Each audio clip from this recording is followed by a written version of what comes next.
साईं की बात। बच्चे, तुम्हें ऐसा लग रहा है ना कि सब कुछ उल्टा सीधा हो रहा है, सब कुछ उल्टा ही हो रहा है, सब कुछ विपरीत ही हो रहा है। जो भी तुम सोच रहे हो ना उसका विपरीत ही सब कुछ हो रहा है ना? यही सोच रहे हो ना? मत सोचो, मत हो परेशान कि जैसा तुम चाह रहे हो वैसा नहीं हो रहा। सुनो, मेरी बात को ध्यानपूर्वक सुनना मेरे बच्चे। मन से मेरी बातों को सुनना, ध्यान लगाकर सुनना तो तुम्हें समझ में आएंगी। सुनो मेरी बात, मैं जो कर रहा हूँ ना तुम्हारे लिए कर रहा हूँ, तुम्हारे जीवन के लिए कर रहा हूँ। मैं अभी खामोश हूँ, इसका मतलब ये नहीं कि तुम्हारा बाबा तुम्हारे लिए कुछ नहीं कर रहा। और दूसरी बात मेरे बच्चे, जो भी चल रहा है ना तुम्हारी ज़िंदगी में, ऐसा तुम्हें लगता है कि वो विपरीत है तुम्हारे हिसाब से, लेकिन मेरे हिसाब से वो बिल्कुल ठीक हो रहा है। क्योंकि मैं तुम्हें कुछ सच्चाइयाँ दिखाना चाहता हूँ, तुम्हें कुछ चीज़ों से अवगत कराना चाहता हूँ, कुछ चीज़ों का अनुभव देकर तुम्हें निखार कर तुम्हें बाहर लाना चाहता हूँ। और जहाँ पर पहुँचाना चाहता हूँ ना, जिन सफलताओं तक पहुँचाना चाहता हूँ, उसका रास्ता यहीं से है मेरे बच्चे, और कोई तरीका नहीं। यही वो रास्ते हैं जहाँ से तुम्हें निकल कर बाहर निकलना होगा। और जब तुम यहाँ से निकल कर बाहर जाओगे ना तो देखना कि तुम कितने खुश रहोगे, तुम झूम उठोगे मेरे बच्चे। क्योंकि मैं हर चीज़ तुम्हें वैसे ही नहीं देना चाहता, तुम्हें मेहनत से देना चाहता हूँ, तुमसे मेहनत कराना चाहता हूँ। इसलिए क्योंकि तुम उस चीज़ की कीमत को समझ सको, उसकी कदर कर सको, और वो चीज़ तुम्हारे पास कुछ समय के लिए ना हो, जिंदगी भर के लिए हो, जिसे तुम आगे कल को समझ सको कि कल क्या है तुम्हारा, चीज़ें क्या है तुम्हारे पास। तुम अपने भविष्य को यूं ही ना जाने दो, यूं ही बर्बाद ना करो, व्यर्थ ना करो जो तुमने अब तक किया है। दूसरों के चक्कर में ना तुमने हमेशा अपने जीवन को बेकार ही किया है।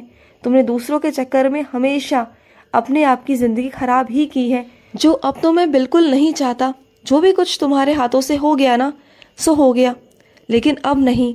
अब जो मैं करूँगा उस पर भरोसा रखना मेरे बच्चे। मेरे जो तरीके हैं ना थोड़े से विचित्र हैं, थोड़े से अलग हैं, तुम्हें समझ नहीं आएंगे, लेकिन जब हो जाएगा ना तब तुम्हें समझ में आएगा। क्योंकि ईश्वर की जो योजना होती है ना वो हर किसी बच्चे के समझ में नहीं आती। संकेत तुम्हें देता हूँ, समझाता हूँ हर बार, लेकिन तुम इतने भोले हो ना कि हर बार हर बात तुम नहीं समझ पाते मेरे बच्चे। लेकिन चिंता मत करो, मैं तुम्हें बहुत जल्दी सब कुछ समझा दूंगा। बस इतना ही कहना चाहता हूँ तुमसे कि थोड़ा सा सबूरी रखो, धैर्य रखो, सब कुछ ठीक हो जाएगा। और सुनो, अगर कोई सामने से आकर तुमसे कोई बात कहे ना तब जाकर तुम उस बात का जवाब देना। जो बात तुम्हें बुरी लगी है ना तब जाकर तुम जवाब देना, लेकिन खुद से जाकर अपनी बातों को कहना और उन्हें ये जताना कि उन्होंने गलत किया या गलत कहा तुम्हारे बारे में। उन्हें अपने आप एहसास होने देना मेरे बच्चे। जिस दिन उन्हें अपने आप एहसास हो जाएगा ना उस दिन देखना वो खुद चलकर तुम्हारे पास आएंगे, तुमसे माफ़ी मांगेंगे।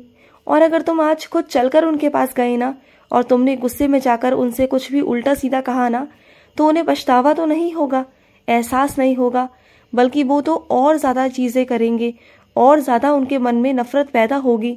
तो मत करना, अपनी तरफ से बिल्कुल मत करना। जो जैसा है ना मेरे बच्चे उसे वैसा ही छोड़ दो अपने हाल पर। अपने आप को अच्छा साबित करने की कोई ज़रूरत नहीं कि तुम कैसे हो ना, ये मुझे पता है। तुम्हें किसी को जताओ मत, किसी को बताओ मत कि तुम कैसे हो। जो अच्छा इंसान होता है ना मेरे बच्चे वो अपने आप निखर कर बाहर आएगा। अगर वो 4 लोगों में तुम्हारी अफवाह भी फैलाएंगे ना, तुम्हारी बुराइयां भी करेंगे ना, तब भी तुम्हारे व्यवहार से लोग तुम्हें कभी गलत नहीं समझेंगे। तुम जहाँ जाओगे ना तुम्हारी महक, तुम्हारी सुगंध तुम्हारे साथ जाएगी। तुम मेरे बच्चे हो, तुम साईं के बच्चे हो। तुम जहाँ जाओगे अपनी एक छवि, एक पहचान बना कर आओगे। कोई भी तुम्हें गलत नहीं समझेगा। जो इंसान तुम्हें जानते होंगे ना, जो दुनिया तुम्हें जानती होगी, वो तुम पर कभी इल्ज़ाम नहीं लगाएगी, वो तुम्हारे बारे में कभी उल्टा सीधा नहीं कहेगी, बल्कि उसी इंसान को कहेगी जो वो तुम्हारे बारे में गलत सलत कह रहा है। लेकिन चिंता तुम मत करो, ठीक है? और सुनो, आज ना तुम जिस काम के लिए जा रहे हो ना उस काम को जाने से पहले तुम मेरे मंदिर आओगे और मेरे पास आकर तेल का दिया जला के जाओगे मेरे बच्चे। हाँ, बिल्कुल सही समझा, तेल का दिया लेकर आओगे और मेरे पास जलाकर जाओगे और फिर ही उस काम पे जाओगे, ठीक है? आया समझ? और सुनो, मैं अपने बच्चों की तुलना ना पैसों से नहीं करता, बिल्कुल नहीं करता। मैं तुलना करता हूँ तुम्हारे भावों से, तुम्हारे अंदर के भावों से। मैं अपने बच्चों को ऊंचा नीचा नहीं देखता। मैं अपने बच्चों को ये नहीं देखता कि मेरा बच्चा अमीर है या गरीब है। मैं अपने बच्चों को ये नहीं देखता कि मेरा बच्चा कैसा है।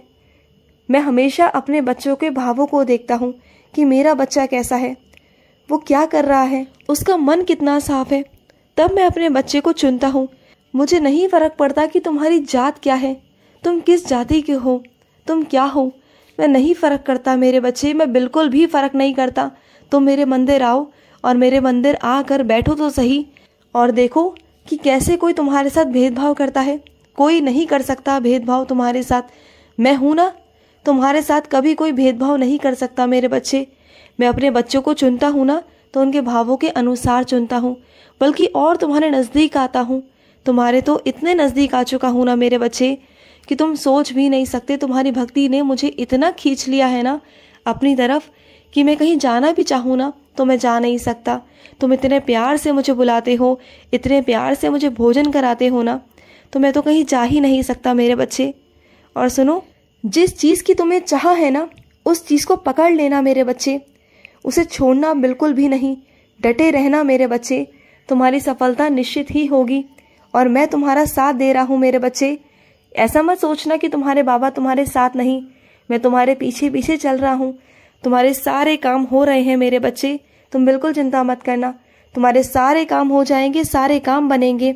बस तुम डटे रहना, चाहे आंधी आए, तूफान आए, चाहे कुछ भी आए मेरे बच्चे, तुम डटे रहना। तुम वहाँ से हिलना नहीं मेरे बच्चे।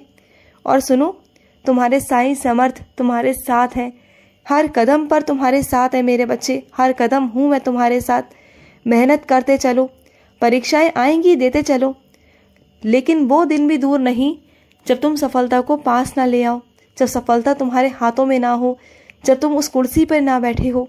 वो दिन दूर नहीं मेरे बच्चे, बस मेहनत करो, वो चीज़ें दूर नहीं हैं।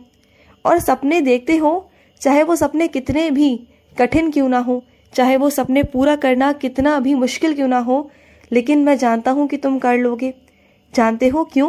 क्योंकि तुम्हारे साथ मैं खड़ा हूँ, तुम्हारे सपने मैं पूरा करूँगा। अपने लक्ष्य को भटकाओ मत, अपने लक्ष्य को बदलो मत, मार्ग बदलो, लक्ष्य वही रहने दो।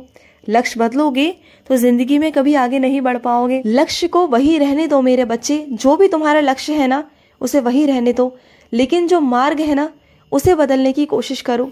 मार्ग बदलो, अलग अलग तरीके से करने की कोशिश करो। देखो, तुम अपने लक्ष्य तक ज़रूर पहुंच जाओगे मेरे बच्चे, बिल्कुल पहुंचोगे। और सुनो, तुम जानते हो ना मेरे बच्चे कि श्राद्ध शुरू हो चुके हैं मेरे बच्चे, और तुम अपने घर में किसी का श्राद्ध करना चाहते हो तो सुनो मेरी बात, जो भी तिथि तुम्हें ठीक लग रही है ना उस तिथि में तुम कर सकते हो मेरे बच्चे। और अगर तुम्हें कोई भी तिथि समझ में नहीं आ रही ना तो तुम अंत का श्राद्ध कर सकते हो। और ये मत सोचना कि श्राद्ध करते समय तुम किसको बुलाओगे, किसी को नहीं बुलाओगे। किसी के भी नखरे उठाने की ज़रूरत नहीं मेरे बच्चे। तुम श्राद्ध करना चाहते हो, शांति से करो, और मैं भी वहाँ आऊँगा मेरे बच्चे। जो तुम भोग मेरे आगे रखोगे ना मैं खाऊंगा मेरे बच्चे, वो भोग मैं खाऊंगा। और जिन तक तुम पहुँचाना चाहते हो, जिनका तुमने श्राद्ध किया है ना मेरे बच्चे, उनका भोजन उन तक पहुँच जाएगा मेरे बच्चे। तुम मेरे पास ला कर ना उनका भोजन रख देना और ढक कर रखना मेरे बच्चे। वो प्रसाद, वो भोजन उन तक पहुँच जाएगा, उनकी आत्मा तृप्त हो जाएगी मेरे बच्चे। तुम्हारा भोजन मैं उन तक पहुँचा दूँगा और उनका आशीर्वाद भी तुम्हें देता हूँ। बहुत सारा आशीर्वाद है, तुम्हारे घर में सुख शांति बनी रहेगी उनके आशीर्वाद से। तुम बस इसी तरीके से उनका श्राद्ध करते रहना हमेशा, और तुम पर उनकी कृपा रहेगी। घर के बड़े बुजुर्गों की कृपा तुम पर है मेरे बच्चे, तभी तुम बड़ी से बड़ी कठिनाइयों को भी ना यूँ आसानी से पार कर जाते हो। उनका आशीर्वाद है तुम्हारे ऊपर, बहुत सारा आशीर्वाद है। खुश रहो। आज का साई संदेश समाप्त हुआ।